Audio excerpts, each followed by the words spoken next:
Cuando hablamos de soluciones de Internet de las cosas y de todas estas, de todo este cúmulo de soluciones que se pueden implementar, yo siempre digo que una de las cosas que tenemos que buscar es ser creativos. Este impacto que trae aparejada esta cuarta revolución industrial tiene que estar acompañado de creatividad. Es decir, no debe tratarse solamente Internet de las cosas de seguir haciendo lo mismo de la misma manera, pero con sensores. Internet de las cosas lo que hace es revolucionar la forma en que hacemos las cosas, de forma tal de empezar a hacerlas de una manera distinta. No solo desde el punto de vista de la información, sino desde el punto de vista de las comunicaciones y del resultado de la solución que se logra. Yo íntimamente lamento que Internet de las cosas tenga la palabra Internet dentro de su nombre, porque el hecho de llamarse Internet de las cosas hace suponer, o a muchos les hace suponer, que es una evolución de Internet. Y la realidad es que Internet de las cosas no tiene nada que ver con Internet. Internet nació, o el nombre Internet nació, como la conformación de dos palabras que eran internetwork, es decir, la comunicación entre redes. Eso es Internet. Internet son diferentes redes que se comunican entre sí, formando una red más grande que además se comunica con otras redes más grandes y así logramos una gran red global alrededor del mundo. Eso es Internet y por eso lo llamamos Internet. Internet de las cosas es el mismo concepto, pero para las cosas. Es una red de cosas que se contacta con otra red de cosas y conforman de esa manera también redes cada vez más grandes. Pero no necesariamente a través de Internet. De hecho, me animaría a decir que Internet de las cosas no necesita de Internet. O al menos no lo necesita para la mayoría de las soluciones. Y para eso tiene sus propios protocolos y sus propias redes de comunicaciones que, sobre las que no vamos a profundizar en este webinar, pero existen tecnologías y redes de comunicaciones que nada tienen que ver con Internet y que están orientadas a formar redes de cosas. ¿Que va a usar Internet? Sin duda que Internet de las cosas va a usar Internet también. Pero en la mayoría de los casos no lo va a usar porque no es necesario. Entonces, cuando pensemos en Internet de las cosas, tenemos que ser creativos y tenemos que ser revolucionarios en este sentido. Y cuando digo creativos, digo que también tenemos que ser creativos en el proceso completo. El proceso completo, quiero decir lo siguiente. Hace unos meses asistí, mejor dicho, a un seminario donde se hablaba de Internet de las cosas. Yo simplemente fui alguien más del público. Y mostraron una serie de soluciones tecnológicas muy interesantes que se están haciendo en Argentina, relacionadas con Internet de las cosas. Y después que mostraron esas soluciones, hice una pregunta. ¿Cómo es el modelo de negocios de la solución que están mostrando? Y esa solución tan innovadora tenía como modelo de negocios, vos me decís lo que necesitas, yo te lo presupuesto, me lo pagás y te lo implemento. Es decir, algo así como un modelo siglo XXI de lo que hacían los fenicios. Y creo que también en los modelos de negocios tenemos que ser innovadores. Esto tiene que cambiar también la forma en que le damos valor y la forma en que intercambiamos el valor que damos a través de las soluciones. Voy a dar un par de ejemplos de esto. Volvamos a la gestión de recolección de residuos y a lo que se está haciendo en Londres. La empresa que gestiona la recolección de residuos en Londres tiene un contrato con el gobierno de la ciudad, a partir del cual ellos se proponen y se comprometen a la reducción del consumo de combustible de los camiones. ¿Por qué? Porque impacta en muchas cosas la reducción del consumo de combustible. Entonces, el contrato que tienen con la ciudad es, nosotros les hacemos ahorrar, digamos, un 20%, y si ustedes ahorran un 20%, un porcentaje de ese ahorro es para nosotros. Entonces, mientras más ahorren, más gana la empresa que presenta la solución de Internet de las cosas. Eso es un modelo de negocios más innovador. Es un modelo de negocios que apunta a la eficiencia de la solución que se está presentando. Otro, Rolls-Royce. Rolls-Royce es diría, el fabricante más importante del mundo de motorización para aviones. Las turbinas de los aviones, la mayoría de las turbinas de los aviones comerciales, son turbinas de Rolls-Royce. Rolls-Royce hace tiempo que implementó en sus turbinas una serie de sensores que le permiten monitorear lo que está haciendo cada turbina en tiempo real en cada avión que está dando vueltas por el mundo. Hasta hace unos años el contrato de mantenimiento entre la aerolínea y Rolls-Royce para los motores era que le pagaban a Rolls-Royce un abono mensual y con ese abono mensual Rolls-Royce mantenía los motores. El cambio innovador que hicieron en el modelo de negocios es que ahora Rolls-Royce solamente cobra por motor que está en el aire. Si el motor está en tierra por la razón que sea, Rolls-Royce no cobra un centavo. Eso hace que Rolls-Royce tenga que maximizar la eficiencia de sus motores para que los aviones de sus clientes estén volando la mayor cantidad de tiempo posible. Ahí está la ganancia del modelo de Internet de las cosas de Rolls-Royce. Pero en este contexto, y hablando de las ciudades, y hablando de la innovación, y hablando de la innovación de los modelos económicos, tenemos que tener en cuenta esto. Tenemos que tener en cuenta que las ciudades cada vez van a estar más pobladas. La proyección para el año 2050 es que vamos a estar en el 85% o más de la población viviendo en ciudades. Y esto no es un tema menor, porque este aumento de la población en ciudades no tiene que ver solamente con las personas que están en las zonas rurales y que vienen a vivir a las ciudades, sino con un aspecto muy crudo y muy concreto, que es que las personas que vivimos en las ciudades no nos vamos a morir tan rápido. Y entonces la población va a seguir aumentando. Esto creo que es una prueba irrefutable de lo que está pasando y lo que va a seguir pasando con la población, sobre todo en las ciudades. Lo que estamos viendo son pirámides de población, y se llamaban pirámides, diría que hasta década del 90, fines de la década del 90. Ahora las tenemos que llamar, no sé cómo se llamaría eso. Pero básicamente la pirámide poblacional lo que refleja es la cantidad de habitantes por rango etario, donde en la base tenemos a las personas más jóvenes y en el vértice superior las personas más ancianas. Es decir, que tenemos muchos jóvenes que van envejeciendo, a medida que envejecen se van muriendo y llegamos con poquitas personas arriba. El problema es que esa pirámide ahora está cambiando de forma y va a llegar un momento en que esa pirámide se va a invertir. ¿Cuándo va a llegar ese momento? Y yo diría que estamos en ese momento. Estamos viviendo una situación que es histórica y única en la historia de la humanidad. Por primera vez en la historia de la humanidad, las personas mayores de 65 años superan a la cantidad de personas menores de 5. Es decir, que ya hemos entrado en ese punto de inflexión donde la población del mundo va a ser cada vez más anciana, vamos a tener cada vez más personas mayores y cada vez menos jóvenes.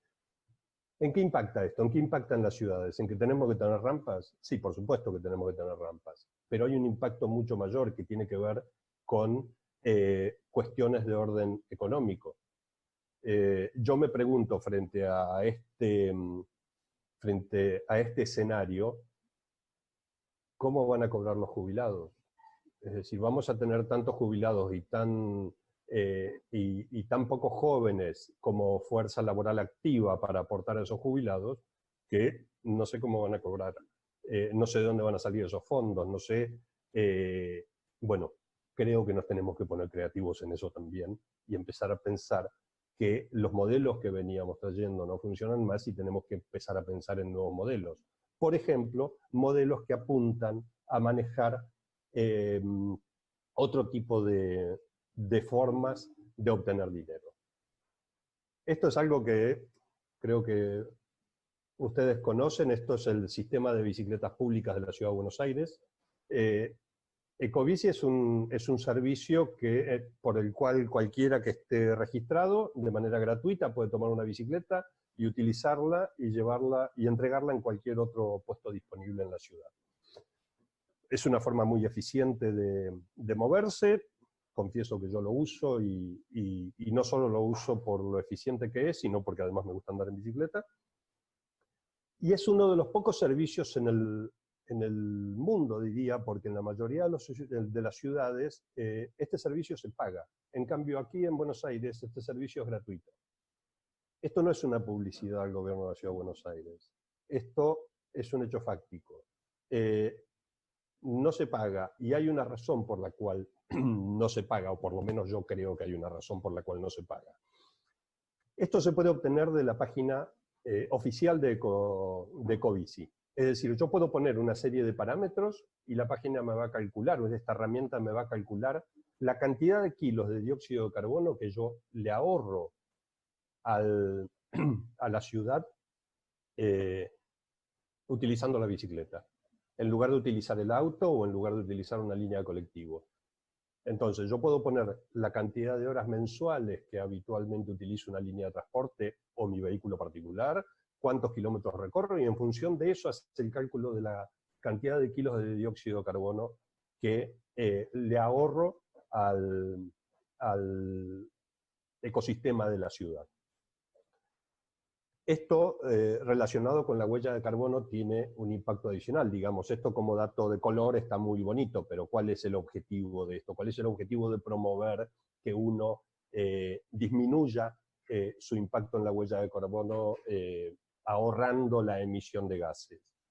Bueno, básicamente estamos hablando de esto. Estamos hablando del impacto directo que tiene en el presupuesto de salud, por ejemplo. Porque en la medida en que tengamos un medio ambiente más saludable, vamos a tener que atender menos urgencias, por ejemplo, por afecciones respiratorias. Eso se va a traducir en el tiempo en una disminución del presupuesto para salud en este tema en particular, lo cual termina siendo un beneficio para la ciudad, lo que en definitiva es un beneficio para los ciudadanos, ¿o no? En este punto yo diría, y yo creo, que acá es donde tenemos que empezar a hablar de la monetización del ocio, y entonces, si vamos a tener una serie de personas en nuestras ciudades, mayores, ya jubiladas, en buen estado de salud, porque si bien dije, no es eHealth el tema de este webinar, pero hay situaciones que tienen que ver con Internet de las Cosas y la salud que van a hacer que yo viva 100 años, que viva 120 años en buen estado de salud, es decir, activo. Bueno, vamos a tener personas que a lo mejor van a salir a pasear en bicicleta utilizando Ecobici simplemente porque quieren recorrer la ciudad para hacer turismo. Y entonces, acá es donde entra un modelo de negocios de monetización del ocio, donde podríamos pensar de que si la ciudad ahorra, digamos, un 5% del presupuesto de salud porque disminuyen la cantidad de afecciones respiratorias, de ese 5% se podría pensar en redistribuir una parte entre quienes están, entre los ciudadanos que están aportando a esa disminución de la huella de carbono.